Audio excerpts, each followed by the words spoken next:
আল্লাহ রাব্বুল আলামিন ইব্রাহিমকে বললেন যে ইব্রাহিম এই শহরে থাকার প্রয়োজন নেই, ইরাক শহর বাবেল, তুমি এই শহর ছেড়ে চলে যাও। ইব্রাহিম ঘোষণা করলো আল্লাযী খলাকানি ফাহুয়া ইয়াহদিনি ওয়াল্লাযী হুয়া ইউমীতুনি সুম্মা ইহয়িনি ইউতঈমুনি ওয়া ইয়াসকিনি, যে যিনি আমাকে সৃষ্টি করেছেন তিনিই পথ দেখাবেন, তিনিই খাদ্য দান করবেন, তিনিই তৃষ্ণা নিবারণ করবেন।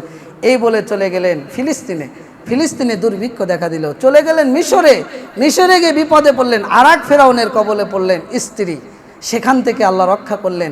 প্রতিমধ্যে আবার ফিলিস্তিনে ফিরে আসলেন। আল্লাহ বললেন ইব্রাহিম খাতনা করো। ইব্রাহিম খাতনা করলেন। আল্লাহকে বলেননি এই বয়সে কেন খাতনা করলেন।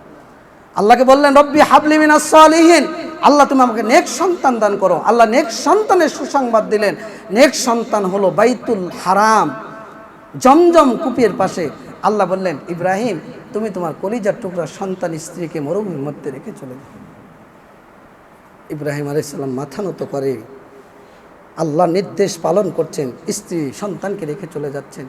স্ত্রী পিছন থেকে সন্তান রেখে আইনা তাযহাব ইয়া ইব্রাহিম, আইনা তাযহাব ইয়া ইব্রাহিম ওয়াতাতরুকুনা বিহাদাল ওয়াদিল্লাযী লাইসা ফি ইনসুন ওয়ালা শাইউন। সহিহ বুখারীর 2217 নম্বর হাদিস।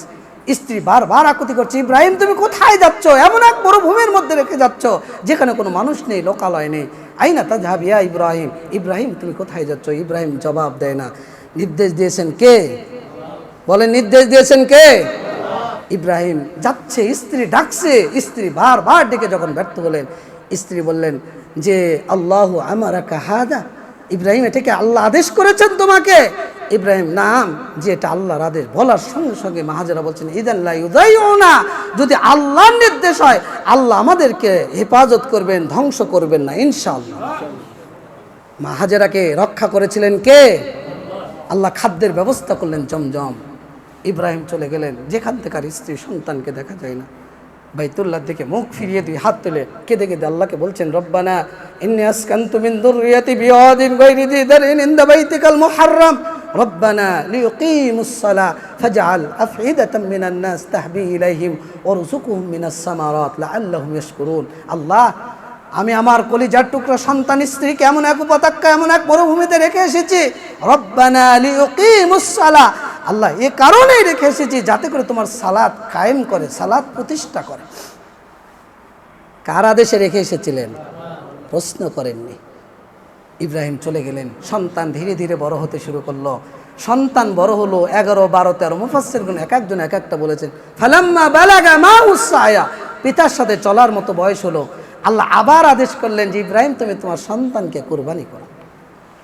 ইব্রাহিম আলাইহিস সালাম আল্লাহর আদেশ, নবীদের স্বপ্ন হলো ওহী, আদেশ পেয়ে সন্তানকে বলছেন যে ইয়া বুনাইয়া ইন্নী আরা ফিল মানাম আন্নী আযবাহুকা ফানজুর মাযা তারা, বৎস আমি স্বপ্ন দেখলাম যে আমি তোমাকে কুরবানি করছি, তোমার মতামত কি? যেমন পিতা আল্লাহর আদেশ বাস্তবায়ন করছেন, সন্তান বলছেন ইয়া আবাতি ফাআল মা তুমার সাতাজিদুনি ইনশাআল্লাহু মিনাস সাবিরিন। হে পিতা, আল্লাহর পক্ষ থেকে যা আদেশ হয়েছেন আপনি সেটাই বাস্তবায়ন করুন, ইনশাআল্লাহ আল্লাহ চাহে তো আমাকে ধৈর্যশীলদের মধ্যে একজন হিসেবে পেয়ে যাবেন। আলহামদুলিল্লাহ, এটার নাম হলো মুসলিম, যেটা ইব্রাহিম দেখিয়েছিলেন। এই জন্য ইব্রাহিমকে আল্লাহ রাব্বুল আলামিন মুসলিম জাতির নেতা নিযুক্ত করছেন। আল্লাহ বলছেন সূরা বাকারা 124 নম্বর আয়াত, ওয়াইদ ইবতালা ইব্রাহিম রাব্বুহু বিকালিমাতিন ফাআতাম্মাহুন্না ক্বালা ইন্নী জাইলুকা লিন-নাসি ইমামা।